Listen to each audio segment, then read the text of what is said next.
sampai sebegitu menentukan pergerakan tim karena semua tim harusnya bisa turun dengan arah pesawat manapun di Sunhawk. Betul, kau ke arah kampung. Dan tentunya untuk hari ini kita tidak akan melihat fight di arah bootcamp, tetap kawal bootcamp dengan skor masih 2 sama. Kemarin Sunhawk-nya tidak ada kemenangan untuk Morph, tidak ada kemenangan untuk BTR karena mereka bertahan dengan jumlah player yang sama 2-2. Betul. Baik lagi, untuk kemarin tidak ada yang menang, tidak ada yang kalah. Betul. Meskipun ada yang keluar dari bootcamp, itu bukan menentukan dia kalah. Karena baik lagi, yang menentukan kalah menang adalah wipe out, rata, 4-0. Ataupun ya mati 4 lah intinya. Pokoknya data validnya itu kalau ada salah satu tim yang ngeratain tim lain di satu drop zone yang sama. Intinya kalau udah mati 0, mati 4, itu dia kalah. Baru kalah. Kalau nggak ada yang mati dan keluar dari bootcamp, ya udah, itu seri namanya. Betul. Dan gue suka banget Flo kalau kita ngelihat lingkaran yang pertama di Sunhawk kali ini sedikit mengambil daerah perairan dan menuju ke arah utara. Ini ngebuat pusing buat tim-tim yang datang dari arah selatan. Apalagi kan daerah selatan ini rame banget kan. Ada Lovre Kings yang turun di arah Painan, lalu ada Geek Fam juga yang mengambil scrappingan di sekitar Sahmi. Terus ada Alter Ego yang seperti biasa mereka memisah dan melakukan split position untuk memaksimalkan healing item mereka dan bermain sebagai seorang dokter di Sunhawk. Betul banget. Di sisi lain kita bakal lihat tim Boom kali ini tampaknya tanpa ada EVOS. Mereka bakal dengan sangat nyaman looting di daerah Paradise, tidak akan mengganggu mereka. Dan harusnya mereka bisa memaksimalkan gameplay mereka. Mengingat Paradise adalah di tengah-tengah circle banget. Dan Boom adalah tipe tim yang suka main tengah circle. Mengambil compound tengah circle dan mendefend sampai akhir. Dan kalau ngomongin Sunhawk juga, apakah kali ini Morph akan bermain dengan gaya permainan yang waktu itu kita lihat di sebuah turnamen yang non-official dari PUBG Mobile, di mana Zai naik ke atas sebuah tebing. Iya. Keren banget men. Itu keren banget sih. Dan kita bakal lihat aura juga ya. Tim yang biasa kalau lagi on fire, bener-bener fire in you. Bener-bener gila auranya. Tapi mereka nggak nge-split dua-dua ya? Kan biasanya mereka 2 di ruin, atau enggak 3 di ruin, satunya ngambil di arah rumah deket Painan tuh, deket seberang jembatan. Mungkin, karena mereka takut dengan adanya Morph ataupun tim-tim lain yang mengisi daerah jembatan. Jadi mereka nggak mau resiko, mengingat aura adalah tim yang kuat kalau mereka berempat. Kalau mereka ke pick off, itu mereka formasi suka hilang. Karena mereka itu adalah tim yang suka nge-split 1-2-1. Kalau sampai ada yang hilang 1, itu bisa rusak formasi mereka. Jadi mereka mungkin lebih baik nge-stick, nanti lootingnya pas nyampe. Lootingnya nanti, jangan looting sekarang dulu katanya. Oke, berarti sekarang mereka lebih milih untuk melakukan stick together dulu lah ya. Karena kan ini masih early game juga dan ini map yang kecil juga, akan lebih besar kemungkinannya terculik dari sisi-sisi atau titik-titik blind spot yang tidak mereka sadarin. Betul, karena balik lagi kita bakal lihat semua tim di awal-awal tidak mau kehilangan player, apalagi baru di circle pertama, lu kehilangan player, itu lu pusing sampai circle ke-9. Betul banget. Dan Lovre Kings yang sudah mulai terpantau kali ini dari kamera observer kita langsung mengambil dari sisi drone, di mana mereka nge-split 1-2-1 setup yang mereka lakukan untuk di early loot dan mempercepat mungkin jalur rotasi mereka. Karena mengingat tadi Painan tidak masuk ke dalam lingkaran yang pertama, walaupun jaraknya tipis banget dari Painan ke arah lingkaran yang pertamanya. Kan tadi kalau nggak salah lingkarannya itu menuju ke arah utara. Harusnya yang rame itu Flo, nggak hanya di bagian selatan, dari arah sisi barat juga harusnya rame. Karena biasanya Ion mereka bakal ngejaga jembatannya. Biasa gitu, mereka ngejaga jembatan memastikan teman-temannya lewat. Dan ketika mereka jaga jembatan, tim-tim lain akan tertekan. Kalau Aero, biasa gaya mereka tuh naik kapal. Mereka bakal naik kapal, muter dari kiri jauh, mungkin turunnya di kau. Bener. Saya kalau ke bawah, Aero juga sama. Mereka menggunakan kapal tuh motong ke arah docks. Jadi kita bakal lihat sih apakah Aero bakal kembali dengan jalur kapal atau enggak. Tapi tampaknya dari Zai sudah mulai mengeker ke batu-batu. Dia nanya, boleh naik kah aku ini? Yakin gue. Lagi minta izin ya? Lagi minta izin. Kalau Morph itu nggak ada Jaxi untuk di hari ini. Berarti harus saya mengambil komen semuanya ada di Rensky. Betul. Lagi nanya dia. Lagi izin. Rensky, bolehkah aku naik batu? boleh naik aja. Tapi kalau udah bahaya turun ya. Karena terakhir kali si Zai naik itu kalau nggak salah victim yang dipotong rotasinya. Pertama kali berhasil, motongin banyak. Kedua kali udah ambang-ambang tuh. Ketiga kali kebaca ya nggak salah ya. Tapi susah loh naik ke situ. Gue nyoba juga susah banget. Itu hoki-hokian nggak sih? Lebih ke arah timing jamnya sih. Harus perfect ya? Harus perfect banget untuk lompatan-lompatan yang dilakukan. Dan gua nggak tahu sih, ada bedanya nggak sih kayak lu lompat megang senjata sama lompat nggak megang senjata? Nah itu, setahu gue nggak deh. Soalnya gue denger gosip kayak lu kalau bisa naik lu harus pegang senjata. Tapi ada gosip juga kalau lu mau lompat lebih enak lu nggak pegang senjata. Itu belum tahu, tapi setahu gue kalau untuk lompat lurus ke atas ya, Hah? tingginya sama. Tingginya sama. Kalau ke depan baru, kalau nggak pakai senjata lebih jauh. Ya, tapi yang nggak sama adalah momen ketika Ken melihat free shoot ke arah The Pillars, namun belum ada tembakan yang dikeluarkan oleh Ken. Hanya sekedar informasi yang ingin didapatkan oleh Ken karena tidak ada follow up juga dari pemain-pemain Onyx yang lainnya. Betul, tampaknya dari Ken hanya memberikan informasi kepada teman-temannya, ada orang depan sini dan tampaknya depan TP, ada tim Siren juga. Ini bakal terjadi fight 3 arah kah atau hanya 2 arah? Ken tampaknya masih mengikuti pergerakan dari tim TP. Tahan lu, dia mau ngepron, nembak, dia perang, dia denger tembak-tembakan, dia bakal samperin third party kali ini. Betul, dari Onyx mereka bakal menjadi third party sementara Just Space sudah berhasil diamankan kali ini 1 melawan 3 pemain dari tim The Pillars. Tidak ada backup position sama sekali dari Siren dan harusnya Just Space bakal dipulangkan ke arah lobby, tapi 3 pemain lainnya berada di arah yang lain dan tertutup oleh bukit. Ini saatnya mereka bakal melakukan kelas kompet dengan sangat seru. Utilities granat sudah mulai dilempar menuju ke arah pemain-pemain dari tim The Pillars. Sementara dari Audrey dia mendapatkan satu bagian yang cukup enak dan dari Onyx mereka juga sudah mulai setup di bagian belakang dari The Pillars. Sang pemburu menjadi yang tersandwich kali ini ya. Kita bakal ada tim TP tadi mau perang, malah sekarang ditekan dari semua arah. Tapi Just Space harusnya udah kelar sih dia. Dia nggak bakal diselamatkan juga dan menurut gua nggak baik kalau tim Siren maksa untuk menyelamatkan Just Space yang terpisah terlalu jauh. Harusnya dia menjadi informan aja, bertahan selama mungkin. Satu orang naik vehicles. Oh ini bisa kemakan korban lagi loh. Motornya gokil cuy. Wah. Kelewatan? Nggak apa-apa, bablas dikit lah ya. Remnya belum, Pak. Belum. Remnya belum. Ternyata Audrey berani ya. Gue kira tadi dari tim TP udah menjaga pergerakannya dan Audrey mungkin sedikit sulit keluar dari posisi. Tapi sekarang dari tim Siren, dua-dua kan mereka. Tapi mereka punya angle yang cukup enak untuk nembak ke arah tim lawan mereka. Dan benar, Audrey langsung perang dengan TP. Dua malah kenok oleh Onyx Nick kali ini. Tapi di lain sisi, ternyata first blood jatuh kepada seorang Liquid dengan maybe yang ditumbangkan. Tapi Hijrah juga ikut tumbang. Oh my god, Ion berarti 2 pemain mereka kenok kali ini. Satu. Wait, oh iya 1. Dan dia ngenokin orang tadi. Dia ngenokin orang, Pak. Kill feed-nya terlalu numpuk, Pak. Dan ternyata di sisi lain juga masih terjadi pertempuran antara Siren dan juga The Pillars. Bobo sudah dipulangkan menuju ke arah lobby. The Prime dalam posisi yang sangat tertekan hanya menyisakan 1 orang saja player aktif. Bangkus yang tersisa, last man standing dari tim The Pillars. Tapi yang paling untung adalah Onyx. Tim yang sama sekali nggak akan tembak, malah sekarang menjadi penguasa area ini. Ekozu bakal spray down, KP bakal tumbang. Dan tampaknya Onyx tidak akan mengambil keuntungannya segitu enaknya karena akan ditekan dan TP.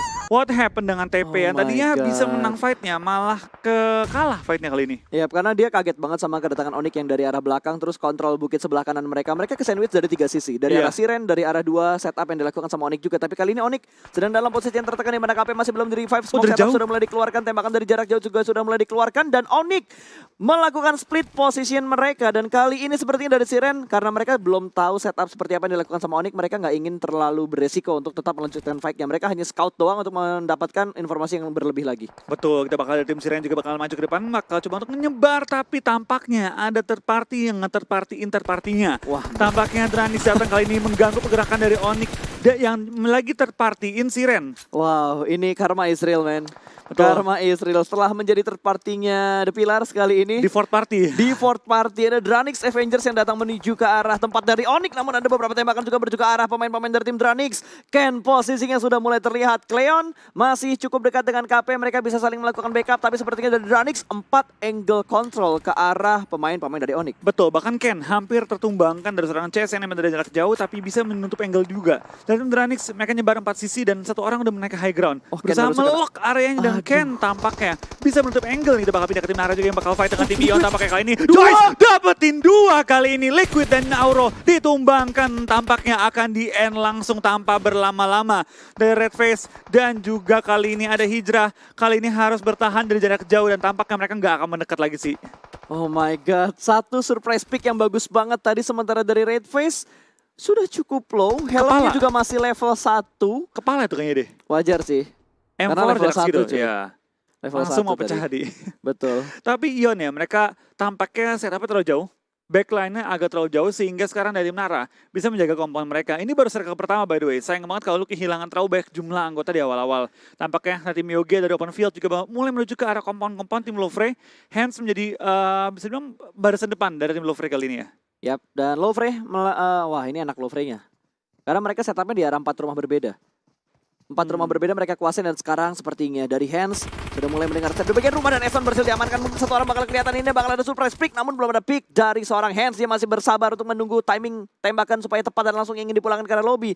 Tapi dari Okiozora mereka sudah saling mengetahui, saling memberikan informasi juga bakal ada sprint menuju ke arah pintu dihancurkan begitu aja dan satu pick surprise yang bagus. Granat juga berhasil menjatuhkan 1-2 pemain tumbang dan IOG hanya menyisakan oleh seorang saja. Last man standing di balik batu, informasi sudah diterima dan kali ini Bonbit akan segera melakukan push sementara pemain lain bakal memberikan distraction menuju ke arah batunya. Sedikit melakukan prediction namun gagal dan dari arah sebelah kanan last man standingnya terculik. Hands mendapatkan Olis. IOG lagi-lagi dipulangkan ke arah lobby. Yes, bukan game yang dicari oleh IOG karena mereka lagi butuh-butuhnya poin. Dan tampaknya kita bakal perhatikan kali ini Aura memutuskan menggunakan jalur laut untuk pindah ke arah circle. Aero malah nggak pakai jalur laut ya kayaknya. Tadi nggak sempat terpantau sih Aero, tapi mereka sudah nyampe Cow. Harusnya jalur laut nggak sih mereka? Enggak, itu jalur darat harusnya. Darat mereka tadi ya? Darat, karena kan tadi Ion udah gerak duluan, itu jembatan kosong banget. Ion juga fight tadi sama tim lain, jadi emang bener-bener jalur yang dikosongkan oleh Ion begitu saja. Tapi sepertinya dari Aero, satu pemain mereka sudah mulai tertangkap. Kali ini kita bakal melihat beberapa setup juga dari tim-tim yang sudah mulai mendapatkan kompon. Ini di sekitar Paradise, ada Morp. Betul, dan nampaknya Zai tidak naik ke atas batu. Kali ini kita bakal lihat mungkin dari Zai lebih fokus stick dengan tim. Jangan terlalu terpisah jauh, mengingat juga tim-tim yang bermain Sunhawk kali ini cukup mengerikan ya. Ada tim Aura, ada tim Aero, dan tim-tim lain juga yang kalau di Sunhawk mainnya galak banget. Betul. Karena Sunhawk paling enak lah kalau kita ngelihat di mana tim yang teliti atau player yang benar-benar teliti dan matanya jeli untuk ngelihat keberadaan dari musuh tuh di mana. Karena kalau main Sunhawk ya, jujur aja, gue beberapa kali lihat tim-tim suka meremehkan ngecek balik batu. Betul. Suka ada yang prone di balik batu nggak kelihatan lewat. Dan kalau di Sunhawk ya capeknya gitu ngecek-ngecekin semua batu, ngecek-ngecekin rumput, ngecek-ngecekin pohon. Dan itu yang suka membuat tim-tim kadang wasting time juga. Yap, kayak tadi last man standingnya TP sebelum dipulangkan ke arah lobby. Ngepron di balik batu. Itu kan ngepron bener-bener nempel banget si bangkus, nempel banget sama batu. Nggak ketahuan lama. Nggak ketahuan lama sampai akhirnya ke pick off juga akhirnya. Ya itulah Sunhawk kalau kita bermain di map kali ini ya emang harus teliti kita. Orang kita setiap kali lagi ngintip kemana pastiin dulu ada orang atau kira-kira ada kepala-kepala yang nongol di rumput. Betul. Karena kalau kita kemis satu aja itu bisa berakibat fatal pada kita. Ya apalagi sekarang kalau kita ngelihat harusnya pengecekannya lebih gampang. Karena kan sekarang semua player dikasih baju ada warna putihnya. Ngejreng. Jadi harusnya bisa setidaknya lebih mudah lah untuk mendeteksi ada musuh atau enggak yang bener-bener mepet di balik batu. Bukan ada udang di balik batu, ada musuh di balik batu. Iya, ada. Oke, penasaran ya dari permain semua tim tampaknya tempo tadi cepet banget, kenceng banget.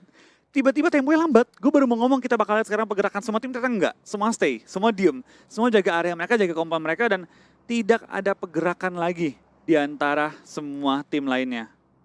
Yap. Dan akhirnya setelah kita melihat fight yang begitu intens di awal-awal, kali ini temponya mulai menurun kembali, Flo. Ketika Blue Zone bergerak untuk Blue Zone yang kedua, temponya kembali menurun karena semua tim melakukan setup dengan jarak yang cukup jauh. Hanya ada beberapa tim yang jaraknya cukup berdekatan, namun mereka berada dan stay di arah kompon mereka masing-masing. Betul, kalaupun ada keluar, itu 1-2 orang doang yang keluar. Nggak semuanya keluar ke open field, masih mengutamakan compound ketimbang tempat-tempat lainnya. So, kita bakal tim Dranix juga menggunakan hal tersebut. Dua-dua mereka dua di compound, memastikan compound yang ada yang isi, dan dua ke open field. Memastikan compound depannya mereka itu kosong untuk mereka isi selanjutnya. Ya, tinggal ngelihat bantingan ketiganya nanti bakal seperti apa. Karena kalau nggak salah untuk bukan circle, tapi untuk map dengan ukuran 6x6 dan juga 4x4, bantingan circle-nya tuh nggak terlalu barbar banget lah. Oke.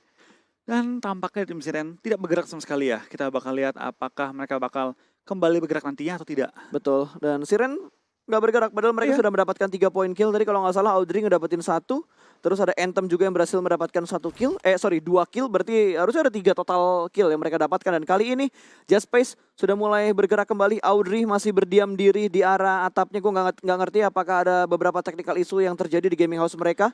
Ya, tapi ya kita berharap Siren kembali ke game secepat mungkin dan bisa kembali melanjutkan game kali ini. Karena sayang banget, mereka udah dapetin 3 kill di awal-awal. Betul. Lengkap berempat lagi, zona pun masuk 3/4. Jadi dia tinggal main lebih sabar aja masuk ke dalam circle-nya. Ya, dan gue nggak tahu sih untuk di Rulesbook ini bisa di rematch atau enggak. Tapi seharusnya kalau udah bergerak untuk menuju ke circle kedua dan udah ada beberapa tim yang dipulangkan ke arah lobby, itu udah nggak bisa di rematch lagi. Betul. Nggak bisa karena sudah melewati circle pertama, setahu gue ya. Setahu gue circle pertama nutup pindah kedua itu udah ke-lock, apalagi udah ada mati. Di awal-awal itu udah ke-lock harusnya. Nambah lagi 1 tiba-tiba tadi. Hitman dari Bonafide, 1 korban kembali berjatuhan. Namun belum di-confirm kill, hanya sebuah knockdown saja yang dialami oleh seorang Hitman di mana dari Bonafide mereka berada di arah sekitar Camp Bravo. Betul, mereka harusnya cukup enak sih mereka dari arah kanan, dari tim BFD, tapi mereka perlu berperang dengan tim Dranix ya. Ada Dranix Ya. deket mereka, tim nomor 4. Mungkin Hitman lagi nge-scouting, malah di HBD sama bots yang agak misah dengan teman-temannya. Betul, seperti biasa. Scouter itu kalau udah pede banget dia bakal bergerak sendiri. Ikutin gua Cuk nanti ya. Gua bukakan jalur, tapi ternyata di HBD begitu saja sama bots. Free point kill untuk Dranix, pecahan poin pertama untuk Dranix dengan KBZ. Ya, bots dengan KBZ-nya. Itu makanya pas gua ngacok jadi scouter. Kenapa? Lu gak sabaran deh? Gue gak sabaran. Gue kalau ngomong gini, ayo maju-maju ikut gue ya. Ini aman, ini aman, ini aman. Kiranya kan, Padahal belum aman. yakin lu? Percaya sama gue aman, aman. Pas maju gue di HBD kan. Guys, gak jadi guys. Di HBD.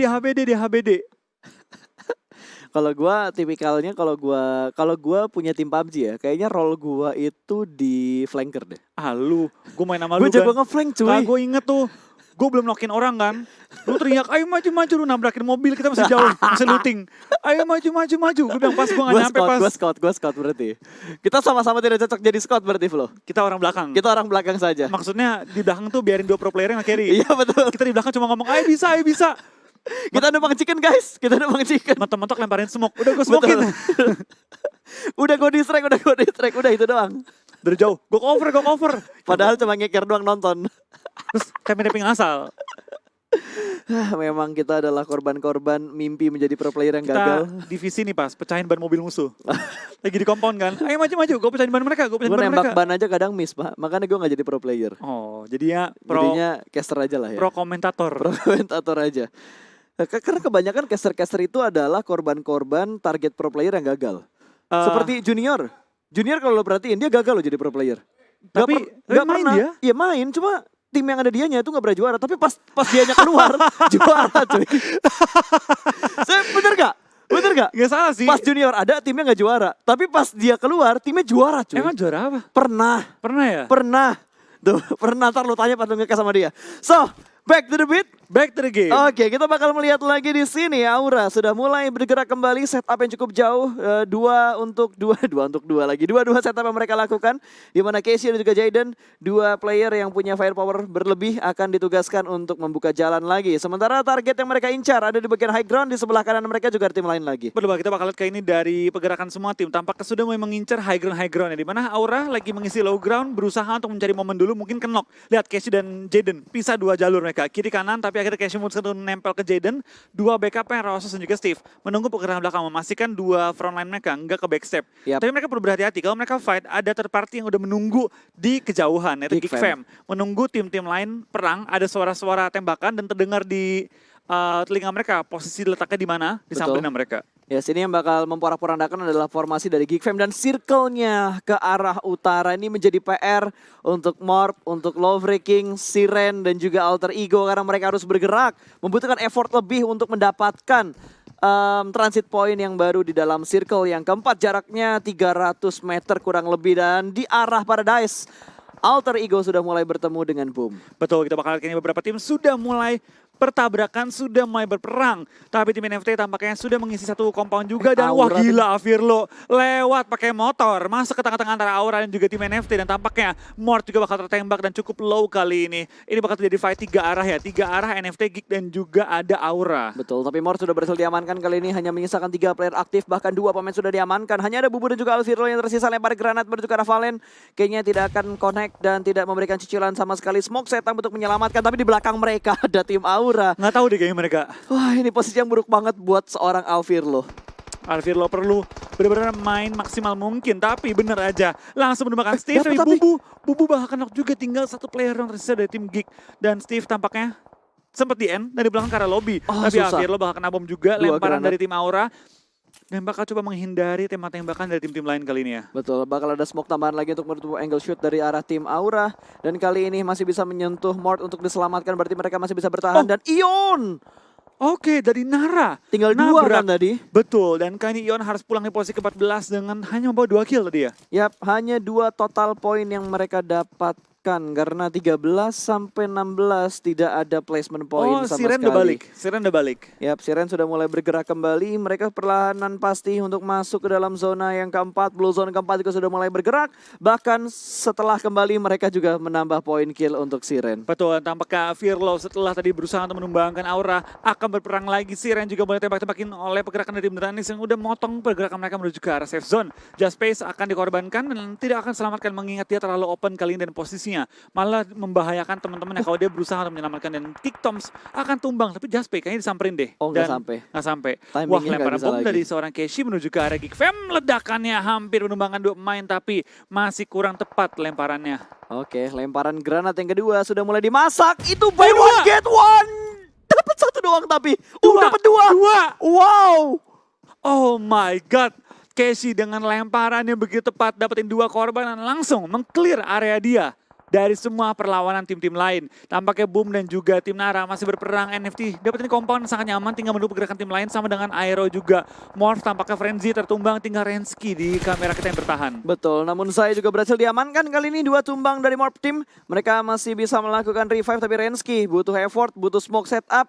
Ada No Mercy juga yang juga harus bergerak kali ini dan cukup nyaman untuk tim NFT. Ya, tapi ternyata Circle nggak ke tengah. Tapi kebanting ke kiri dan Aura yang tadi harusnya bergerak malah aman. Love Kings pulang di posisi ke-12 dan harus hanya membawa jumlah kill 4 ke arah lobby kali ini. Di steal kill tadi ya? Di steal kill. Di steal kill. Yang ngenokin Lovre, yang nge-kill si Boom tadi kalau nggak Ya, salah. yang usaha siapa yang dapetin Betul. siapa ya? Dan harusnya Frenzy berhasil diselamatkan. 3 player masih bertahan dari Morph Team. Sementara No Mercy yang bakal membuka jalan rotasi dari pemain-pemainnya. Morph Team kali ini cukup dekat dengan beberapa pemain lain dari arah tim lain juga. Ada beberapa tapping fire ke arah through the smoke. Tapi ada Smith juga di belakang. Tampaknya Smith, gue gak tahu ya. Kemarin sih Smith healing. Wih! Martin curi kill. Iya, blind spot. Oke, kita bakal lihat sih. Dari alter ego gue belum tahu siapa yang healing. Tapi biasanya kemarin tuh gantian. Awal kan Requiem. Ganti Smith sekarang. Gue gak tahu apakah masih bertahan atau enggak. Oh, mereka lagi pelatihan dokter kayaknya ya. Ya mungkin lagi koas ya. Oh, lagi koas. Ganti-gantian kan. Lagi magang ya. Prakteknya ganti-gantian. Yoi. Oke, sudah melihat pertemuan antara Bonafide dan juga Morph Team. No Mercy berhasil diamankan, butuh menyeberang dia. Hanya ada satu add kit doang yang dipunya oleh Frenzy. Masih menunggu timing, bakal melakukan spin menuju ke arah Dronix. Dari arah belakang malah membuka posisinya. Ini Morph akan sangat sulit untuk bergerak. Mereka sudah mendapatkan 3 kill, sementara Keshi. di arah yang lain Nara berhasil memulangkan Keshi menuju ke arah lobby. Frenzy pun kena oleh Blue Zone dan tampaknya Blue Zone kali ini akan makan cukup banyak korban. Mengingat banyak banget tim yang masih belum masuk ke safe zone. Dari Morph bakal pulang di posisi ke-10 dan mungkin hanya membawa jumlah kill yang tidak terlalu banyak, itu 3. Lumayan lah. Betul. 4 poin dikantongnya oleh tim Morph kali ini ya. Ya, tapi Airwolf juga bakal menahan laju rotasi dari pemain-pemain tim Dranix. 1 berhasil diamankan, 2 pemain masih berada di bagian high ground. Diceknya tidak secara maksimal. 1 titik buta yang membuat Airwolf kehilangan pemain mereka. Iya, tinggal 2 pemain yang bertahan dan cuma bisa proning. Swavel, pemain 2 terakhir dari tim Boom masih bertahan juga di daerah Shaq. Kali ini bakal lihat dari tim Aero. Renal Ray bakal ketembak dari semua arah, bakal menghindari kembali peluru dari tim Boom. Tampaknya Boom juga bakal perang dengan tim Nara, di mana Nara sudah mulai kehilangan 1 player mereka. Tapi tepat di sebelah tim Aero, ada tim NFT yang masih dalam compound mereka. Dan Fallen menemukan kepala seorang Hazelnut, ditembak dan dilumpuhkan kali pergerakan dari Dranix tim ditembak. lawannya. Dan tampaknya Aero sudah pulang ke arah lobby. Ya, ternyata diambil sama Boom. Last man standingnya tadi Renal Ray. Selesai sudah 7 tim tersisa kali ini. Masih ada 2. Gitu, tipis. Ya ampun, menggemaskan banget tadi proses healing yang dilakukan oleh Chess dari Dranix dan membuat mereka harus berada di posisi ke-7. Yes, 6 tim tersisa. Kali ini kita bakal lihat dari tim NFT masih lengkap dengan 4 anggota mereka. Nara 3, AE 3, Boom 2, Aura 2, Onyx juga 2. Dari Circle, Onyx tampaknya enak banget ya. Udah masuk ke tengah Circle, tapi di sebelah mereka ada tim AE dengan 2 anggota mereka sudah masuk ke Circle terlebih dahulu. Jadi kelihatan. Kelihatan nama Cleon tadi namun belum bertembak karena Onyx fokus fight di arah sebelah kiri mereka ada tim Alter Ego. Granat ke arah Badru. Halo Badru. Kena atau enggak tadi tuh? Nggak kena ternyata. Tidak kenok Badru dari lemparan granat pemain Onyx. Berpisah dan terpisah hanya dengan sebuah batu. Tipis saja dengan lemparan granat yang Onyx shoot masih gagal kali ini. Granat bakal segera meletup. dan tidak memberikan damage. Badru bersembunyi, ninja sepertinya dari seorang Badru. Badru melakukan cosplay Martin. berubah menjadi ninja dan hampir saja mendapatkan satu pemain Martin tadi. masih hidup dianya Martinnya. Oh my god, kita bakal lihat kali ini seorang Martin masih bertahan juga melawan tim NFT. Ditembak dari jarak jauh, tampaknya Badru sudah come to the rescue, membantu pergerakan dari Martin. Mas Gaga juga tumbang dari Badru, bakal tertumbangkan. Ken bakal dapatkan satu korban tambahan lagi. 3 kill menuju ke arah seorang Onyx Ken. Oh my god, itu tadi dari Alter Ego siapa sih yang di situ? Martin, Martin, ya? seorang Gue kira Girna. Badru cuy. Dia nahan 3 Badru sebelahnya, nge-cover Iya. fire. Soalnya tadi kameranya sempat ke Badru juga kan. Dan Nih. Thompson menjadi idola, senjata idola baru untuk di patch yang sekarang. Iya, tampaknya kali ini Tommy Gun ataupun Thompson ya menjadi tembakan pengganti Uzi lah, atau saingannya Uzi lah minimal ya. Saingannya Uzi menjadi pilihan terbaru juga, yang pasti menjadi pilihan yang cukup kuat mengingat 50 peluru dan juga fire rate yang kencang.